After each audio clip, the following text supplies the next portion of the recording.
The moment she touched the mysterious sword, her gender changed instantly, and within seconds, terrifying hunters were already chasing her through the forest, forcing her into a desperate fight to survive. Let's begin. The villagers hang laundry and whisper that Prince Siegfried caused serious trouble yesterday, even as rumors from Germania insist he denied all of it. One woman says the country's peace may rest on Lord Sieg, while another reminds them no one dares oppose the man who slew the evil dragon, and that ends the argument. Their gossip turns playful as one laughs that even if every woman united, they still would not stand against him, and another jokes they should sneak into the castle next time. From a distance, an older villager watches the women chatter as their excitement only keeps building. The old man grumbles that Prince Siegfried is a true troublemaker and complains that the women will all be leaving with him by morning. As the chief bursts out in outrage, the women call him rude and insist the prince's visit is good for the village, while one argues that even royalty cannot be ignored for causing trouble inside a church. Still simmering, the old man admits that keeping the prince around might at least bring a little sunshine and roses into their lives. A smiling woman remarks that people everywhere seem to be chasing after him. Another woman mutters that maybe it would be smarter not to get involved. Just then, someone named Lynn comes rushing in as several girls spill together in a loud, chaotic commotion. One girl leans in far too close, praising Lynn's appearance and making everything more awkward, while Robin bluntly tells her to stop crowding her. The others remind Lynn that Lord Sieg invited her yesterday, and they immediately press her on why she is acting so different now. The girls tease that Siegfried did not come for someone like Lynn, then make a rude joke about who he did come for instead. Lynn smirks and says that if the prince had asked, she would not have refused his questionable request. Robin quickly denies having any such experience and insists she is not curious. But that only makes the others more excited as they keep pressing Lynn. Lynn grabs Robin's face and criticizes her clumsy makeup, reminding her that she already showed her how to do it. As Robin sits there helplessly, Lynn says she will just have to teach her again. Another girl keeps fussing over Robin's cheek, while Robin protests and tells them not to be so rough. With a sharpened look, Lynn begins explaining that Lord Sieg had shown her how to deal with men. The mood turns even more uncomfortable as one girl begs Lynn to teach her too, pushing the atmosphere somewhere even worse. The girls cheer for a group lesson and shout for the mayor, asking to borrow the church again. A voice instantly shuts them down, calling them hopeless and demanding to know what they would even need the church for, and the girls casually answer that they want it for secret meetings. The old building creaks as someone rises in the doorway, silently taking in the scene. With a smug smile, Lynn mocks the idea of the prince gathering girls for suspicious meetings, leaving the other woman speechless. Robin can only stare in disbelief, completely overwhelmed by what she is hearing. Alone in the room, Robin crumples and bitterly complains that she was not chosen even though she met the condition they were talking about. She panics at the thought, wondering if she was the only one in town in that situation and spiraling over why she alone was left out. The other girls excitedly insist they are already grown enough, while one argues that if Lynn can do it, she can too, and another boasts they could change everything in just one night. Robin clings to the structure in alarm, realizing this is spiraling badly and nothing about it feels right. Lost in confusion and rising panic, Robin can only stare ahead and wonder what this even is, as everything feels horribly wrong. Robin hesitates, then calls out to Lynn, reminding herself that Lynn had said all of those things before. The others close in and confront Robin directly, pressing her with a humiliating personal question. Robin breaks in embarrassment and angrily admits the truth, cursing how horribly everything has turned out. Left alone with her thoughts, she collapses in frustration and bitterly wonders why the others would accept such an invitation at all, asking herself if they are all idiots. As the pressure mounts, she blames herself and wonders if this miserable situation is the price of chasing hollow glory, while a childish memory of asking to be taught only makes it sting worse. Lying on the room in defeat, Robin admits to herself that she always ends up like this. Covering her face, she condemns herself as vain and a liar. Staring blankly into the room, she goes even further and calls herself a loser, before muttering that everything is a disaster. Then rough breathing rises from outside the window, and an older man appears at the opening with a deeply disturbing look that turns the air instantly threatening. Robin jolts in terror and cries out Lynn's name as the man draws closer, while Lynn turns toward the disturbance in shock. Robin recoils on the room and demands to know what the village chief is doing there, while the man calmly identifies himself and confirms that yes, he is the village chief at the window. The room seems to shake with a heavy rumble as Robin realizes in horror that he has been watching her. Lynn forces a smile and tells Robin not to reveal anything, claiming that Robin is a man after all, then jokes that this bizarre situation might be useful for getting the old man moving, and says Robin seems to have some potential, leaving Robin flustered and deeply uneasy. At the open window, Lynn faces the bald intruder head-on while Robin freezes behind her, still stunned by how suddenly everything has changed. The village chief urgently orders them to hurry and get out, warning that the town is already finished and on the verge of collapsing into chaos, as Robin stares ahead in disbelief and a crowd surges outside. Outside, armed riders and panicked villagers flood the streets, and the scene erupts into full-scale disaster as someone cries that everything is over. Robin stares in shock and asks who these men are as the scale of the attack finally crashes down on her. Lynn rushes Robin to move now, but Robin can only stammer and ask what Lynn is doing as the urgency spikes all around them. The pounding at the door grows harder and a desperate voice orders someone to go while another cry cuts off in panic. A violent smash rips through the barrier, signaling that the attackers have broken in and the danger is now right there. A burly soldier barges in like he has cornered prey, while another presence nearby lets out a taunting laugh. Robin stiffens in alarm, realizes he is a soldier, and tightens her grip on the knife as panic surges. The soldier casually explains that they were ordered to brutalize the entire village, making the threat horrifyingly plain. He closes in and crudely names Robin as his next target, turning the encounter openly threatening and degrading. Robin's expression hardens in an instant as she snaps from fear into pure resistance. The soldier grumbles in disgust that this is not how he wanted it to go, while Robin shifts behind him and gets ready to strike.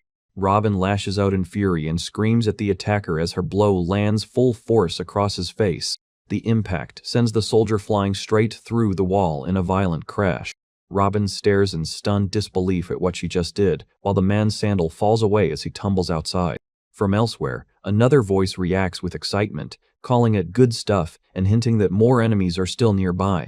The soldiers spread through the village, mocking the old women and declaring that today's job is simply to attack and kill.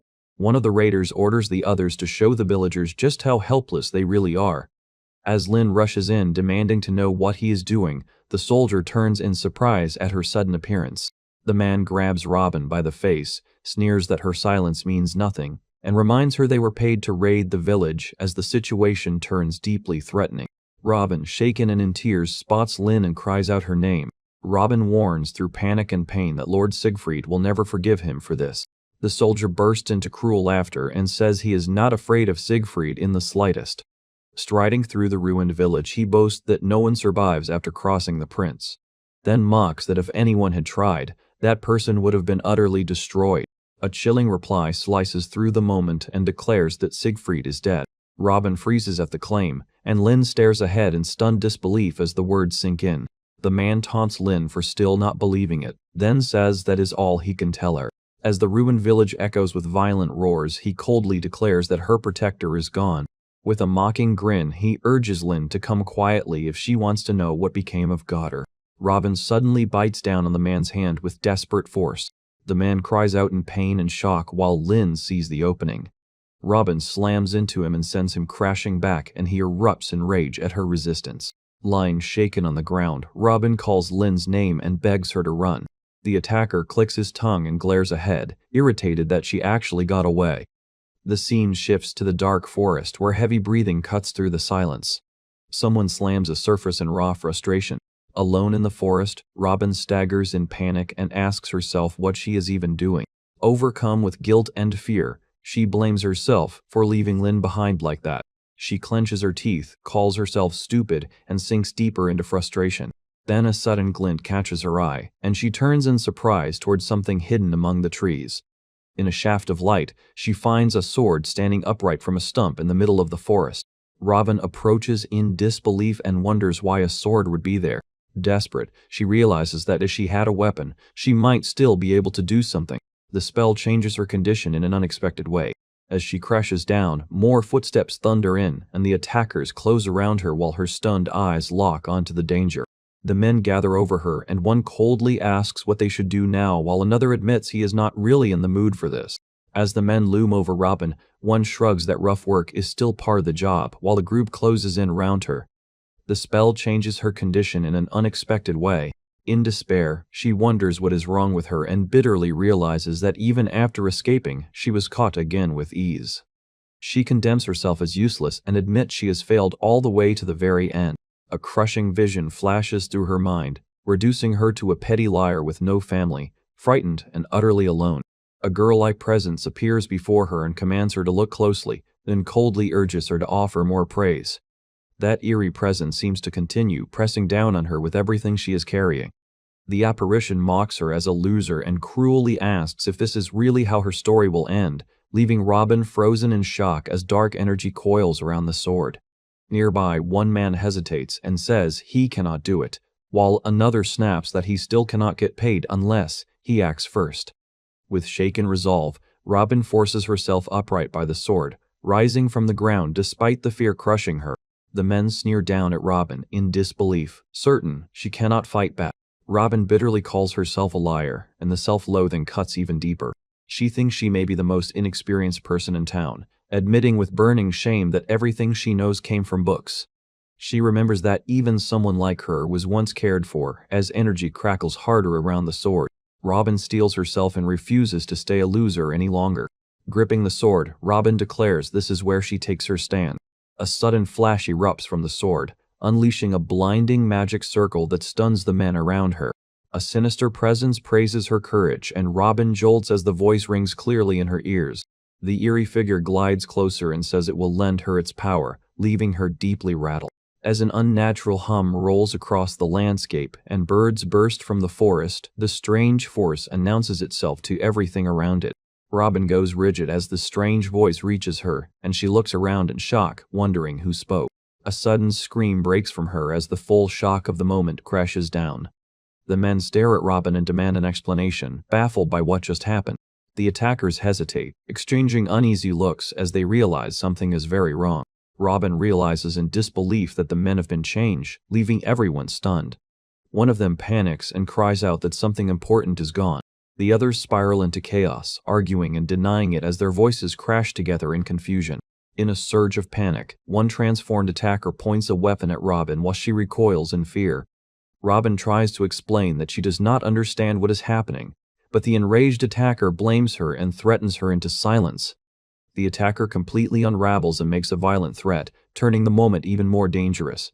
The transformed men stare in confusion, one blurting out in disbelief while another hesitantly calls to their boss. Still panicking, they demand in crude disbelief how they are even supposed to go on, while Robin stands frozen and horrified beside them. A strange silence falls as one of them suddenly goes blank, then another nervously urges the boss to hold on. Their leader snaps and tells the others to think of something else, then orders them to beat Robin badly first, making the threat even crueler. Robin recoils in shock as the leader rages with vicious fury, making the moment even more disturbing and dangerous. One of the transformed attackers stares ahead in numb disbelief, visibly shaken by what is happening. A low, unnatural hum suddenly floods the air, and both Robin and the others jolt as they realize something else is coming. In the next instant, Robin lunges forward in a blur, striking before anyone can react. A dark, radiant figure erupts into view in an explosive flash, as if some buried power has fully awakened around Robin. Robin stares in disbelief and realizes her body moved on its own, while the others reel from the sudden reversal. Robin realizes this is no longer about the attackers, and panic surges as something else starts taking over. She feels her body moving against her will and is shaken by how completely her control is slipping away. Dropping low in shock, Robin lets out a faint sound as the strange power settles over her. She stares at the fallen men and realizes in disbelief that they are no longer injured.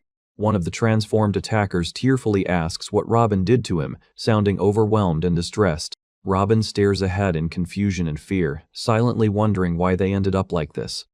A sudden jolt catches her attention, and she reacts with a quiet flinch as she notices something strange. She turns toward the sword in a daze, as if an unseen force is still pulling her closer.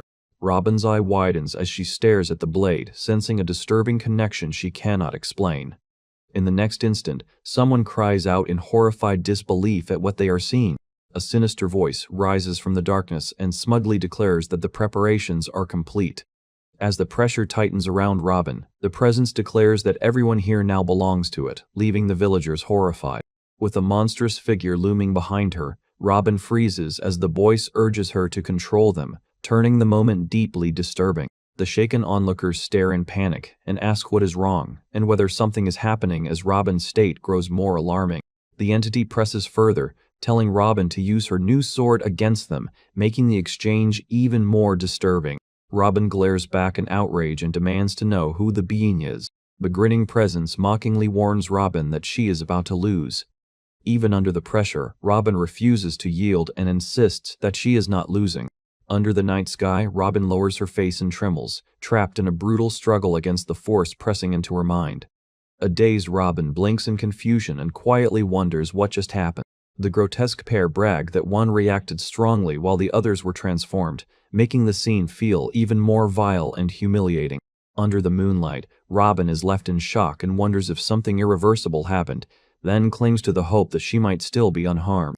The force in her mind urges her to crush her enemies while a mocking voice laughs and asks how it felt, turning the moment deeply uncomfortable.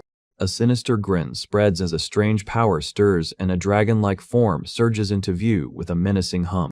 The long-haired figure smirks and coolly remarks that the sensation is addictive, as if savoring Robin's distress. Robin stares in alarm and realizes this is the same man she encountered earlier. The floating figure seems amused by her confusion, points out that she clearly recognizes him, and taunts her with a crude remark. With an intense stare, he declares that he is Prince Siegfried of the Niederland. Robin goes pale and blurts out Siegfried's name, stunned because she had been told he was in town just yesterday. Siegfried calmly explains that he transferred his soul into the sword but could not move, then sneers that he never expected to be found by someone as troubled as her. Siegfried smugly claims that the greatest heroes are not only admired but also blessed with great luck. Robin snaps in fury, slams the sword down, and screams that he is a bastard. In shock and outrage, Robin realizes it was him and accuses him of causing the horrific ordeal forced on her. A filthy man jeers that he would have harmed everyone in the village, but Robin cuts him off and says Siegfried saved her, adding that women should be grateful in a bitter, heated exchange. Robin coldly says he only saved her because he had a twisted fixation on all of them, then bitterly adds that she was the only one left out. She raises the sword again, threatens to kill him, and demands to know whether he was even there. Robin furiously says that even if he had died, her village would still be gone anyway. Siegfried suddenly catches the word village and asks what she means. As heavy footsteps close in through the darkness, Siegfried notices the movement and the mood shifts instantly. A pack of monstrous attackers charges in roaring, throwing both of them into immediate danger. Robin urgently says a gang suddenly appeared and started burning down the village, leaving Siegfried stunned. As the horror sinks in, Siegfried realizes it happened while he was celebrating his own death. He snaps in disbelief and demands to know what she is saying. Robin shouts that his rambling can wait because they will die if he does not give her the same power as before. As the sword reacts, Robin bitterly reveals that the attackers did not stop at killing and targeted the women too. Overcome with rage, Siegfried curses the attackers as cowards. A fierce power surges out as Siegfried barks at Robin to brace herself and declares that the game is over. Robin yells at him to stop fooling around, shut up and cooperate. A monstrous wave rushes toward them with a roar as battle explodes around Robin. The attackers panic, shout that the enemy is behind them, and realize the monsters have arrived. Robin drives the weapon down with explosive force, blasting the surrounding attackers away in a violent shockwave. A massive blast thunders through the area, and someone turns in alarm, unable to understand what just happened. The ground collapses and splits apart as the impact tears through the battlefield, scattering the attackers. Amid the crackling aftermath, a stunned voice realizes the weapon in the crater is a lance. High above the village, the winged commander senses the disturbance and turns toward the sudden light, with sharpened focus. Robin notices the figure and urgently calls out, demanding to know who it is and telling her to wait. As the figure moves away, Robin realizes she is heading toward the village and fears reinforcements are arriving. In the village, armored women stand among captives and ruins, revealing that the settlement has already fallen under their control. One captive hesitantly asks whether those people are the ones who saved the villagers, while another watches in uneasy silence. An elderly villager, overwhelmed and confused, wonders what is happening and asks if he has somehow reached heaven. The armored woman coldly tells the old villager that he is still alive and says she intends to make sure he remembers it, while he trembles and realizes this is no heaven. With a sharp step forward, the winged commander orders the troops to fall in as the armed ranks close around her with disciplined force. She praises her soldiers for their work, orders them to maintain perimeter security, and commands them to purge any remaining treacherous bandits, drawing an immediate acknowledgement. As the commander comes into view, one onlooker is struck by her appearance, while another nervously notes that she does not look human. The shaken villagers stare at the knights in awe, murmuring that they shine like the moon and calling them a remarkable order of knights. Addressing the village chief, the commander calmly states that today has been a great calamity. The old chief steps forward and asks the mysterious women who they are. The commander answers simply that they are passing knights. The grateful chief thanks them profusely and offers a reward, but the commander immediately replies that they are not mercenaries. She tells the chief that if he wants to spend money, he should use it to rebuild the village. Hearing the commander refuse any reward with icy grace, the young villager stares at her in awe as admiration ripples through the crowd. He steps forward in earnest desperation and insists they cannot just do nothing, offering some form of repayment for saving them. The armored woman repeats his words with sudden interest, and his face locks as he realizes how careless that sounded. He hurriedly tries to explain he only meant a small token of thanks, but she cuts him off before he can recover. The exchange turns excruciatingly tense as she presses the point too far, leaving him flustered and trapped. The surrounding villagers fall silent in shock, while the young man nervously apologizes and explains that he already has a wife, adding that he only meant a simple gesture of gratitude. She goes blank with confusion, repeating that he has a wife and wondering what that is even supposed to mean, still clinging to the misunderstanding. Another armored woman abruptly ends it with a kick, declaring that enough is enough and crushing the absurd exchange on the spot. As the first woman sprawls in the background, the newcomer politely asks to be excused and tells the young villager not to worry, saying the other woman probably misunderstood. She then turns to the fallen princess and dryly remarks that the kick nearly killed her, while the princess says they do not have time for dames and must leave soon. The old villager hurriedly calls out and asks if they are leaving already, begging them to wait. Spotting Lin, the young woman nervously steps forward as the old man echoes her shock. Shaken, she asks if they can take her with them.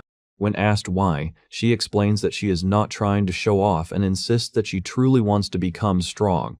She admits that she wants to become strong like Lin. Gathering every bit of courage she has, she desperately begs Lin to take her along. The plea leaves her frozen with tension as the armored woman gives her a measured, unreadable look. The armored woman says she has no intention of keeping unripe seedlings around, then reveals she has a different idea instead. She firmly orders the girl to go to the rose garden, leaving her stunned by the sudden command. The armored woman says they will see whether it holds the kind of flower she would want, and whether the girl can reveal what kind of flower she truly is. As morning breaks over the village, the workers carry on with their chores and one man casually tells another not to overdo it. Nearby, Lin sits alone in the grass, absent-mindedly listening to the faint village chatter as she drifts into thought. She reflects with quiet regret that they left before she even learned the woman's name. Looking at the item in her hand, she notices the words Rose Garden and stares at it in confusion. As she starts to open it, she wonders what it could be, but the paper suddenly tears in her hands. At that exact moment, a mysterious figure appears and bluntly asks whether she is interested in girls, startling Lin so badly that she yelps. The figure tells her not to jump like that, then matter-of-factly says that is exactly why she cannot get anywhere with that woman. Still flustered, Lin asks if he knows her, and he replies that somehow both yes and no are true. He begins to explain with deliberate mystery that the answer is both yes and no. He then reveals that her name is Brynhildr, and that she is the queen of the neighboring kingdom of Burgundy. Lin reels in shock as he confirms that Brynhildr is not merely extraordinary, but a queen. When Lin asks what he means by comparing her to a flower, he brushes it off with a smug remark about women wanting to look impressive. Lin quickly asks how he even knows the queen, and he insists she should not get the wrong idea because he is supposedly a decent man, which only makes him sound worse. After taking a heavy hit, he casually downplays everything and reduces Brynhildr's past with him to a disgraceful claim, telling Lin to calm down. As Lin stares in disbelief, he explains that he once wronged her badly and then the Burgundian royal family flew into a rage and sent mercenaries after him. He then wonders out loud why, after all that, they still chose to save the village, leaving Lin even more shaken. Realizing the whole matter traces back to that disgraceful incident, Lin reacts with horrified understanding. He answers with shameless humor, acting carefree even as the story grows more disturbing by the second. Lin immediately slams him again and angrily warns him not to act cute after admitting something like that. With a dangerous look, Lin says she first needs to exorcise an evil spirit, while he panics and reminds her that he was the one explaining things. As the old man keeps rambling, Lin tunes out his useless chatter and fixes her eyes on the paper in front of her. She reads the heading for the Rosengartenschlacht and realizes it is an invitation. He recognizes it at once and casually confirms that it is one of those notices. The document explains that the event is a royal spectacle in the Kingdom of Burgundy, where warriors gather to compete for wealth and prestige. Leaning in too close, he tells Lin not to get carried away and says that if she wants to win, she has no choice but to go along with it. As he peers over her shoulder, he reveals that the honored winner will receive the treasure left behind by Siegfried. Startled by what that implies, Lin asks if Brynhildr is sponsoring the event and starts connecting the dots. He erupts in anger and accuses Brynhildr of giving away his belongings without permission, while Lin looks up in alarm. With surprise turning into excitement, Lin repeats that they really are going to invade the Rose Garden as he tells her to prepare for the journey. The scene shifts to a bustling cityscape, signaling that their destination is finally within reach. Lin looks up at the towering structures in amazement and blurts out that the buildings are huge. As she passes the market stalls, Lin is amazed that even the food looks delicious. Surrounded by a crush of people, Lin grows overwhelmed and wonders why the city is so crowded. Siegfried rushes her through the packed street, telling the farm girl to hurry while Lin struggles to keep up and tells him to wait. Looking exhausted and irritated, Lin complains that the city is awful because it is hot and stinks. While dragging Lin forward, Siegfried says they should finish quickly so they can leave, and a nearby drunk loudly shouts that the tournament prize is why. Two drunken men laugh over their drinks and gossip that it is a shame Siegfried's legacy was taken away, adding that the stupid prince's prize might be something powerful enough to change an entire country. Hearing the rumors spreading already, Lin asks whether his treasure is really that valuable, and Siegfried sharply answers that it is not money. Siegfried reveals that his treasure is a collection of magical items gathered from around the world, including miracle-working tools, and says one of them can even resurrect the dead. Stunned, Lin asks if that kind of magic really exists, and Siegfried snaps back by calling her the girl who made a scene over a chicken. Siegfried says he had planned to restore himself with the treasure, but claims it was stolen from him. In pain and fury, he blames everything on Lin and lashes out at her for ruining his plan. Lin clenches her fist and warns Brynhildr that if she insults her again, she will not forgive it. As they move on, Lin says she does not care about the treasure and only wants to get into the Rose Garden. With an eager grin, Lin imagines that if she wins, Brynhildr will finally praise her. After getting smacked down and crying out, Lin is shoved along as she is told to stop obsessing over Brynhildr and go run errands instead. Lin suddenly realizes they cannot enter alone and explains that the tournament requires a team of 3. Siegfried dryly replies that his presence should already be more than enough, leaving Lin baffled by his confidence. Fired up, Lin insists she absolutely wants to win, then points out they still need one more teammate and asks where they are supposed to find a famous swordsman in a city this huge. As they walk through the street, Lin starts to say that the Prince of Bern is definitely the one they need, when a voice cuts in to say they are not done yet.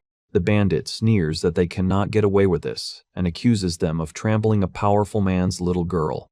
A quiet apology suddenly cuts through the standoff. The hooded figure bows low, asks for forgiveness, and admits it was not intentional. The crowd watches uneasily and murmurs that the troublemakers are former Roman soldiers, calling the whole scene absurd. One of the men answers the worried father by saying, "The girl is fine." The father calmly says his daughter is not that weak. The daughter blandly adds that she only said she was not feeling well. Delighted, the bandit praises her as exactly what he would expect from that father's daughter and marvels at her boldness. The hooded figure smiles awkwardly, says the matter has been forgiven and settled, and warns them to be more careful next time. Before the tension can fade, someone strikes with explosive force and sends the man staggering. A brutal impact lands, and the hooded figure screams before collapsing in shock and pain. The father coldly remarks that his daughter is not angry, but pointedly asks whether that is really the truth. The spell changes her condition in an unexpected way. Hearing another scream, Lin and the others turn in alarm, and one of them asks if they should stop this. One of the former soldiers sneers that no one has any right to complain because those men are supposedly hardened soldiers. He then turns to the girl and drags her into it as well, earning only a confused reaction. The hooded figure lies battered on the ground and weakly calls for help as the beating continues. Lin hesitates, but a voice firmly urges her to do her best. She remembers warm encouragement telling her that she will be the best and that she is someone's inspiration. Steeling herself, she grits her teeth in determination and prepares to move. A man looms over the scene and says this will be quick, adding immediate pressure as Lin faces him. Lin lowers her gaze and bitterly admits that until now, she has been nothing but a loser. One of the soldiers points at her and mocks her, saying it is time for her to show what she can do. In one sharp motion, a weapon is drawn, signaling that Lin is finally ready to fight back. As a blade flashes past, Lin coolly says she had heard they were elite soldiers, leaving one man startled. She glares at them and declares that they look less like soldiers and more like common thugs. A strange figure offers help and says they should end this quickly by borrowing her body, but she refuses without hesitation. The men laugh it off, saying they are not the type to raise their hands against girls, and reducing her to a joke. Lin fires back that someone as ugly as him does not even count, hurling his insult right back at him. The next instant, a heavy blow crashes into Lin, and she cries out as the attack slams into her. Dust skids beneath rushing feet as someone steps forward, and the standoff around Lin suddenly grows tenser. A long-haired man tells her these enemies are nothing special and asks what she plans to do if she refuses his help. Lin says she chose to change on her own, and if she is going to rely on that power, then she has to face this herself. Forcing down the fear clawing through her, Lin insists that taking the easy way out would only make her look pathetic. She plants her foot and firmly declares that this is her fight, ordering him to stay back and watch. Something cracks through the air, and the man looks on in surprise as the real clash finally erupts. Lin stumbles back from another crushing strike and groans in frustration as she struggles to stay upright. The soldiers laugh at her, call her an amateur, and tell each other not to end this too fast. One man makes the situation darker, while Lin stiffens as the threat around her grows worse. As a hand reaches for her, Lin recoils in alarm when the man casually calls out to her like she is beneath him. The long-haired man steps in front of Lin and warns her not to fight foolishly with her own sword. He tells her that if she does not want his power, then she should at least use his sword and copy his movements. Lin freezes at the word copy, and he sharply snaps at her to focus.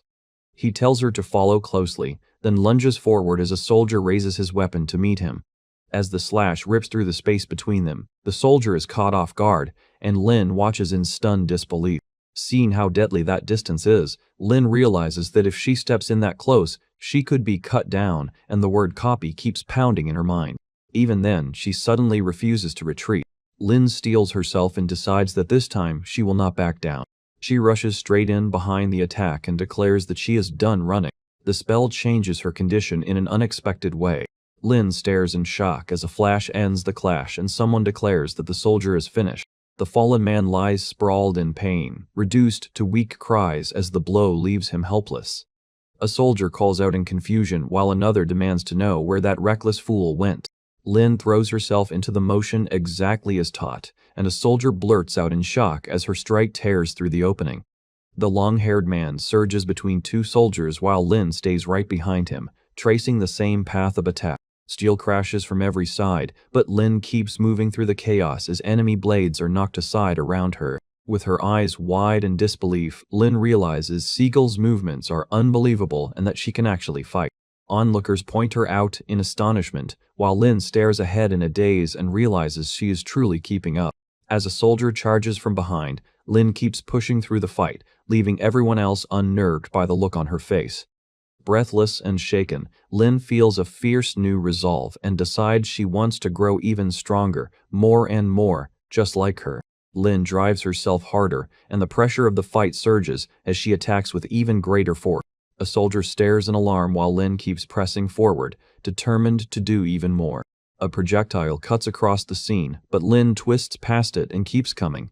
Lin asks if that move was impressive, while the man beside her gives only a calm reply as another enemy is sent reeling. He realizes that Lin has been copying his movements the whole time and quietly takes note of it. He wonders what kind of girl she is, and the moment hangs awkwardly before he shoves the thought aside. A warning rings out too late as a huge attacker suddenly crashes down on Lin, throwing the battle into instant danger. A small observer drifts in and coldly remarks that these sons of his are truly pathetic. A large armored man steps forward and declares that even his own daughter is appalled by what she is seeing. Someone rushes in to stop the fight and insists that this opponent is far too much for Lin, urging the other man to step in. The swordsman coolly admits that Lin has good moves, but tells her there is still no bond between her and her weapon. He spins into her attack and crushes it with a brutal counter, forcing Lin back despite her charge. An onlooker panics and shouts that she cannot beat him, demanding to know what she is thinking. The man explains that for a true swordsman, swords are not mere tools but family, letting the words settle with crushing weight. As her strike grinds against his guard, he says that she does not trust her family, and the clash tightens under vicious pressure. Lin protests that those are not his moves, but the observer beside her snaps at her to be quiet and points out that her sword has been caught. A small voice adds that his daughter says so as the trapped weapon is pulled tighter and the pressure worsens. He concludes that someone like Lin is no swordsman at all, judging her mercilessly as the struggle locks in place. Lin reacts in confusion at the mention of him while the large fighter advances with shield raised and total control of the clash. He coldly remarks that abandoning family like that is simply awful, making clear that he sees her treatment of her weapon as disgraceful. Lin is suddenly hurled across the scene as the armored brute stays planted below, showing he has completely overpowered the clash. He coldly declares that she was never a swordsman at all, driving the insult even deeper as the impact lands. As he collapses back in satisfaction, he marvels that she handled them all by herself and lets out an impressed cheer. The spirit angrily calls her a brat and tells her to be more careful, while she fires back that his so-called teamwork was just using her as bait. She awkwardly admits he was pretty amazing, then quickly adds that she guesses he is fine after all. The floating head makes an absurd, crude joke and demands his body back, making the moment even more awkward. The spell changes her condition in an unexpected way. Another girl nervously checks whether everyone is all right, pokes at the fallen figure, and then notices with surprise that she forgot to put his face back. Realizing how terrible that looks, she panics and insists he cannot be dead. The tension breaks when it is revealed that he is still alive, leaving her stunned with relief. The girl recoils in alarm and demands to know what he is doing as he suddenly lunges in close. With tears in his eyes, he says those awful boys were hurting him badly, turning the moment deeply uncomfortable. He crashes down in distress and bitterly asks why she had to defeat them. He thrashes around, blames her for everything, and angrily singles her out as the cause. Striking a dramatic pose, he complains that she ruined his plans. She stares in disbelief and repeats his words, while the people behind her erupt in shocked confusion. Spinning flamboyantly, he declares that as a man of noble birth, he had been mistreated by those boys and, disturbingly, claims he welcomed it. A bystander urgently warns that this is their prince, and the girl can only stare in stunned confusion while another quietly confirms it. The spell changes her condition in an unexpected way. He collapses into a frantic pose and finally introduces himself as Dietrich von Bern. Spinning wildly, Dietrich dramatically degrades himself and complains that he still has not had nearly enough of this chaos. Lin recoils in disgust as a bystander calls him a creep, and another realizes in disbelief that this is the rumored prince. Dietrich abruptly freezes and complains that he was just about to finish, making the moment even more awkward. With a shaken look, he warns that she has brought disaster upon herself as the pressure in the scene suddenly spikes. In an instant, Dietrich seizes Lin from behind and presses a blade to her throat, leaving her stunned and unable to react. He coldly declares that she will take responsibility and become his partner, insisting he will not stop until he gets what he wants. The crowd erupts in shock as someone cries out that the prince has drawn his sword, while others panic that they will get dragged into this. From a distance, Lin's group notices something is wrong, with one remarking on a strange smell and another uneasily noting that this is a terrible place for a meeting. The sword urgently calls out to Siegfried, sensing the danger ahead. Dietrich praises the two of them as capable, saying they seem strong, which makes the moment even more unsettling. The spell changes her condition in an unexpected way. She slides forward with her blade while Dietrich faces her head-on, and the clash explodes at full speed. A bystander confirms that he is the Prince of Bern, while Lin stares in alarm and wonders what is wrong with him. Another voice warns that rumor says he is a swordsman who can rival even the strongest, and that he is unquestionably dangerous. Dietrich grins wildly and says it has been a long time since he fought seriously, then insists that this should be left to him. Lin protests in panic and tells him to calm down as the situation grows even more unstable. Siegfried tells Lin that she has talent, but says she must watch and learn because this is a real fight. As Siegfried takes hold of Lin to guide her movements, she warns him not to lose while using her body. Dietrich fixes his gaze on them and calmly says yes, as if accepting the challenge without hesitation. He charges in with manic excitement and admits he has a feeling this fight is going to be agonizing. Dietrich grins with wild intensity as he presses in, clearly consumed by the fight. Siegfried and Dietrich trade a rapid series of savage blows, their swords crashing again and again as neither gives an inch. Dietrich breaks into manic laughter, beating the chaos as the intensity keeps climbing. The two collide head-on once more, blades slamming together in a brutal impact as both drive forward at full force. Lin watches in shock and realizes these two are monsters compared to ordinary fighters. Dietrich declares that this is wonderful battle prowess, but says something is still missing before he can feel satisfied. Leaning in too close, Dietrich says the missing piece would be Lin's hatred toward him, making the moment deeply uncomfortable. The spell changes her condition in an unexpected way. Siegfried immediately warns Lin not to move on her own, and she freezes in alarm after acting on impulse. Dietrich reacts with disturbing approval and makes the situation even more uncomfortable as the atmosphere grows tenser. Lin recoils in alarm and demands to know what he thinks he is doing, calling him a freak as she stumbles back. Dietrich presses further into the awkward moment and comments on her presence, while Lin furiously snaps back and threatens him. Menges herself in disgust and yells that something is seriously wrong with him. He reacts with disturbing excitement while Lin screams at him to stay away, calling him disgusting over and over. The clash erupts with brutal force, and Dietrich shamelessly urges it on as he calls the exchange wonderful. After the burst of action, Lin catches her breath, then notices something strange and reacts in confusion. Looking up, she realizes his sword has changed shape and blurts out that it now looks like a massive halberd. Another observer blurts out in shock that his sword suddenly grew larger and wonders if it is a magic weapon, just as a heavy step slams down. Dietrich grins calmly and declares that this time he intends to get serious. He brings the oversized weapon crashing down with overwhelming force, smashing into the ground and blowing apart the stone floor. The spell changes her condition in an unexpected way. As their blades grind together, an onlooker stares in disbelief that he is taking on the Ekexax and wonders if that enlarged weapon is some kind of magic sword. Dietrich insists the fight is not over yet and claims the weapon's terrifying power is being driven by his warped fixation. With a grim expression, he declares that pain only makes the experience more meaningful for him, making the moment even more disturbing. Another fighter laughs in open disbelief at that twisted claim, then rushes in and slams a strike down as the weapons collide again in a violent burst. Dietrich jerks his head forward and rejects the statement outright with crazed intensity. The battle explodes into a storm of repeated clashes as both sides drive forward relentlessly, their weapons crashing again and again without pause. Dietrich raves that the ultimate goal lies in crushing an opponent completely and breaking both body and spirit, making the exchange feel dangerously unhinged.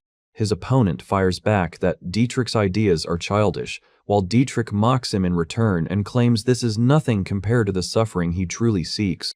The spell changes her condition in an unexpected way. Dietrich slams in again and sneers that Siegfried is not worth the effort, then adds another disturbing taunt to make the clash even more tense. Lin, sweating and visibly uneasy, realizes with growing dread that this unstable man can somehow recognize Siegfried. Overwhelmed and miserable, Lin internally laments being trapped between these two dangerous men and hates every second of it. Dietrich crouches low and coldly dismisses any moral restraint, insisting that Siegfried has no understanding of true pain. He abruptly cuts in and says he has a question to ask. Pointing straight at Lin, while Siegfried stands behind her, Dietrich crudely asks whether a girl like her could even matter to him, making the moment sharply uncomfortable. The words echo around Lin as she stays silent with her eyes closed, while the offensive remark hangs heavily in the air. With a warped grin, Dietrich admits that Lin's humiliation is exactly what feeds his obsession, turning the situation even more inappropriate. A shocked onlooker blurts out that her appearance does not matter to him anyway, reacting in flustered disbelief. As tension spikes, the onlooker desperately urges everyone to just look at Lin, while another voice answers with immediate alarm. A furious voice curses and sharply calls out that if someone cannot even react to looking at Lin, then they should not be acting superior. Dietrich answers with a vicious grin and throws out another threatening remark, trying to provoke everyone even further. He denounces them as vile degenerates and declares that he will make them experience what he calls true pain, pushing the scene into open hostility. As he suddenly reaches toward Lin, she jolts in confusion, caught off guard by how directly he targets her. Lin is told that she's the one in question, and another voice cuts in urgently, ordering her to stop talking and listen because she always runs her mouth. Lin raises her weapon overhead with a furious glare, clearly done enduring the humiliation and pressure closing in around her. She brings her strike down with explosive force and screams that they are nothing but disgusting perverts. The blow lands in a violent crash, blasting the target away as even a stunned onlooker can only stare at the sudden impact. The aftermath reveals wreckage and collapse everywhere, while the struck figure twitches helplessly and lets out a pained groan. In the final close-up, Dietrich trembles and pants through a strained grin, looking shaken yet still disturbingly fixated. Dietrich shudders with manic approval, praises the blow, and declares that the impact has shaken him completely. Still grinning wildly, he lunges forward and tells the young miss that now the real struggle can begin. Lin turns in confusion as the figure in the distance calmly says that he is hungry. He rushes after her in a frenzy, demands to know where she is going, and insists that he has only just gotten started. Noticing the sword left behind, he cheerfully suggests they keep going, while another voice points out that she forgot her weapon and he only reacts with mild confusion. Lin coldly tells him not to speak to her and says that if he wants a fight, he should go find another madman.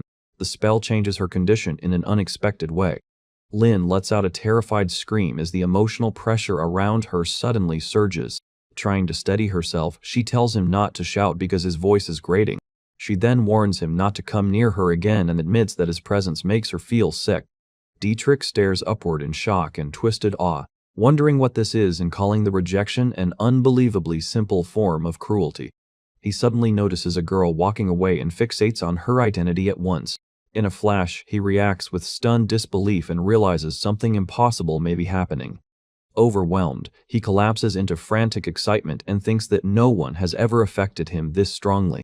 As his obsession spikes, he convinces himself that she is the one. Barely containing himself, he reaches out after the departing girl and desperately begs her to wait. The girl coldly says he only got close and demands more distance between them. She whirls around in fury and screams that she already told the worm to stay away from her.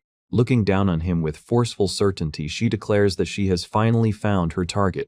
As something rises nearby, Dietrich gazes at it in reverence and murmurs that it is his queen.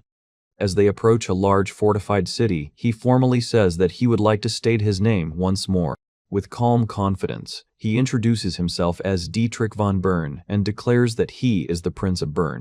He tells Miss Lin not to be angered, says he has long been searching for a queen like her, and pledges himself as her servant. He adds that he has even prepared a horse for her. Dropping to all fours with unsettling eagerness, he urges her to take a seat, but she flatly refuses and says she is not riding him. As Lin keeps walking, he joyfully follows and says he will accompany her as her servant, while asking if she is headed to the rose garden. The spell changes her condition in an unexpected way. She calls him a moron, and says that even if he is a prince, princes are not supposed to leave the country and do whatever they want. Still undeterred, he tells her not to worry because he also has business at the rose garden, while she repeats his mention of work in disbelief. He then explains that there have been some strange incidents recently. He explains that a dragon has been sighted on the road from the rose garden, and that people say it has been attacking passers-by.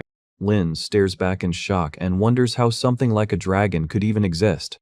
Dietrich proudly claims that he once defeated a dragon himself long ago and says that, as the strongest man in Bern, he could personally take this one down as well. He adds with a grin that the old battle was brutal and says that is exactly how a legend ought to begin. Suddenly, a menacing figure seizes him and furiously tells them not to interrupt the conversation, leaving him startled and pressured. The towering stranger demands to know what they think they are doing. Siegfried steps forward with a smile, says he remembers that sword, identifies the other man as the famous Siegfried, and notes that he can tell there is still some magic in him. Siegfried says he heard the rumors that the man had been betrayed and killed by his own people, then adds that someone as large as him must have gone through a great deal. The stranger lashes out with a crude insult, while Siegfried coolly mocks him as a strong dead man, turning the exchange openly hostile. As the argument turns absurd, Siegfried says he has no idea what the insult means and bluntly points out its contradiction before insisting that the man listen to his explanation. Lynn looks drained as Dietrich rambles about troubling things, and Siegfried reacts in baffled disbelief while the moment turns deeply uncomfortable. Lynn walks away in disgust, thinking that this disturbed prince really is going to keep following her and deciding she has to get rid of him. Lynn suddenly bumps into something and winces in pain. Several soldiers loom over her and say they wanted to thank her for earlier.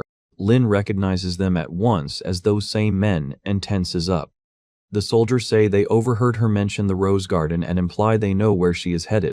As one soldier gestures for her to hand it over, Lynn immediately draws her sword and sharply challenges them. Before anything can escalate, a wagon suddenly rolls into view, catching everyone off guard. A man on the wagon offers him a ride and cheerfully says that yesterday's foes can become today's allies, calling it the Roman soldier's way. Hearing the rattling wagon approach, Dietrich turns and reacts with puzzled surprise.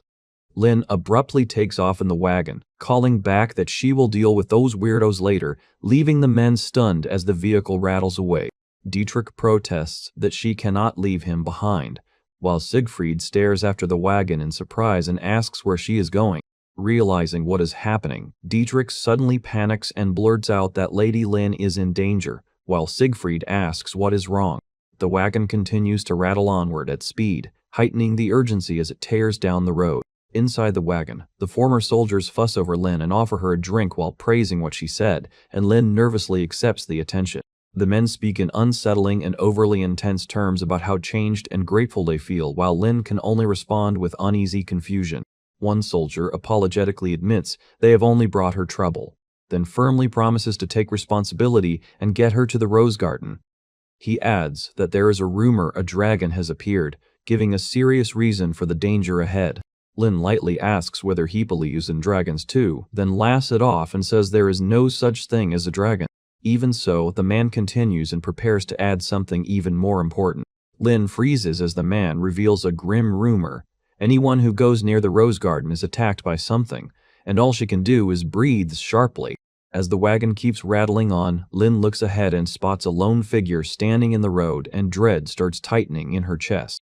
The figure finally comes into view, a strange, childlike being standing silently in their path. Then more of the eerie figures emerge and surround the road, stopping the wagon as one calls out to ask what they're doing there. One of the figures directly asks whether anyone in the wagon is heading to the rose garden. A man inside answers in confusion, then reluctantly admits that someone in the back is going there. At that, one of the childlike figures decides Lynn should come with them, and the mood turns instantly sinister. The unsettling figures let out shrill cries, and the tension around the wagon spikes at once. The wagon jolts violently and begins to break apart, its wheel collapsing with a harsh creak as the passengers are thrown into danger. After the crash, the former soldiers lie scattered across the ground while the eerie figures loom over them, and one bleakly mutters that this may be the end. Lynn stares at the fallen men in shock and anxiously asks what those two things are. One of the creatures suddenly apologizes for missing as it looms over a collapsed man, and Lynn rushes forward in alarm toward the man. Lynn suddenly realizes that the girl before her is the same one who was with Siegfried earlier. The two strange figures remark that the girl is alone for some reason, but decide it changes nothing because she is still with those bandits. As the eerie pair twitch and stare, Lynn realizes in alarm that they can see Sieg and desperately wonders what they are. A clawed hand swells ominously as one of them identifies Sieg as one of that thief's friends. With a hostile grin, the creature decides that Sieg needs to be erased. Lynn recoils with a frightened cry as the clawed hand suddenly reaches for her face. One of the figures slams down violently in front of her, crushing the ground as the attack bears down even harder. A sharp crack interrupts the assault as a stern voice demands to know what the brats are doing to Lady Lynn. Lin blurts out in shock that the prince pervert has shown up. A stylish man rushes over and says he came as fast as he could, asking if Lady Lin is all right, while another complains that he overdid it. The large long-haired man fires back that the other one is overdoing it and complains about being left behind. The long-haired man suddenly catches on and realizes Siegfried is here. With an intense grin, the strange figure angrily demands to be shown Siegfried's face. The newcomers notice there is not a scratch on them and ask who these two are, leaving the other side in baffled silence. One of the newcomers casually asks again who they are, and the stunned reaction only makes it stranger. A threatening voice warns them not to mess with them. The newcomers coldly state that getting the treasure back was their first priority, but now they are going to make the others disappear right here. One companion nervously asks if they are really doing that, just as a hand begins to move and the tension spikes again. The moment turns deeply tense as one insists that going further would make things impossible to ignore, while the other hesitates. The interaction grows more strained, and the tension between them becomes impossible to miss. A violent surge suddenly erupts, blasting outward and tearing the moment apart with overwhelming force. A massive dragon appears before them, forcing the nearby figures to recoil at its monstrous presence. The onlookers excitedly realize the creature is a real dragon, with one marveling at how enormous it is. The dragon throws back its head and unleashes a thunderous roar that shakes the entire area. One person stares in panic and calls the sight impossible as the deafening roar sends fear through the group. Someone grimly realizes that no one should have survived a direct hit from a monster like that. The newcomers call out to Siegfried, and one eagerly points out that he brought down a dragon and demands to know how he did it, while another says he wants that answer too. The spell changes her condition in an unexpected way. Siegfried pants heavily with a fierce grin as the dragon reels and thrashes in front of him. He praises the dragon's strength and declares that this is what he calls a true dragon. As the dragon flails, he laughs wildly and says the force of the fight is almost too much even for him to endure. The women stare in stunned disbelief, and one awkwardly makes a joke as the atmosphere turns uncomfortable. The dragon folk leans in with a harsh grin and says he remembers the last time, vowing to defeat her again and repeat what happened before. The girl explodes in anger and curses at him, demanding to know if he means that time. The dragonfolk glares ahead and accuses them of wronging his brother Fafnir, leaving the others stunned. As someone blurts out in confusion, the dragonfolk angrily insists that his brother was wronged and calls the girl his little sister. He roars that he will kill him, his rage erupting with violent force. With a crazed smile, he says he will turn the tables now and calls on Lin to help him. The long-haired fighter declares that bringing this creature down is his duty, and he furiously vows he will not let Lady Lin suffer at anyone's hands. Lin stares ahead in panic, completely overwhelmed as she struggles to understand what is happening. She realizes there is a dragon in front of her and two dangerous men behind her, leaving her trapped and horrified. Faced with an impossible choice, she thinks that if she wins things will only get worse, but if she loses, she will die. As the pressure closes in, she panics and desperately asks herself again and again what she is supposed to do. In tears and shaking, she finally forces herself to decide and yells that she will do it. She charges forward with fierce resolve beside the two men, shouting that it is time to hunt a dragon. The dragon roars that Siegfried will pay for disgracing his kin as two fighters rush straight at it. One companion bluntly tells the furious dragon that everyone already knows she is angry because of what happened to her brother, while another dryly notes how obvious her rage is. The dragon lets out a savage roar and surges forward in pure fury. Lin and the long-haired fighter dash in together and slam into the dragon with a sudden heavy strike. The spell changes her condition in an unexpected way. With a taunting grin, Siegfried says it is only fair since he already dealt with the dragon's brother before turning his attention to her. Lin follows through with another forceful blow, pressing the dragon back against the trees. As the dragon cries out, Lin nervously asks if the attack worked, and Siegfried snaps at her for hesitating. Dietrich bursts in with manic outrage, shouting that the dragon is his prey and demanding to know why they are trying to take her down so quickly. As he leaps toward the dragon, he insists that the most important part is dragging the moment out. He closes in on the dragon and makes the situation feel increasingly disturbing. He crashes into the dragon with brutal force, sending both bodies tumbling in a violent impact. Watching the collision, Siegfried reacts with impressed surprise while Lin stares ahead in tense disbelief. Dietrich coldly says his last hit was only a light touch and presses the dragon for a response, making the moment feel deeply uncomfortable. The dragon answers with calm acceptance as debris shifts around her.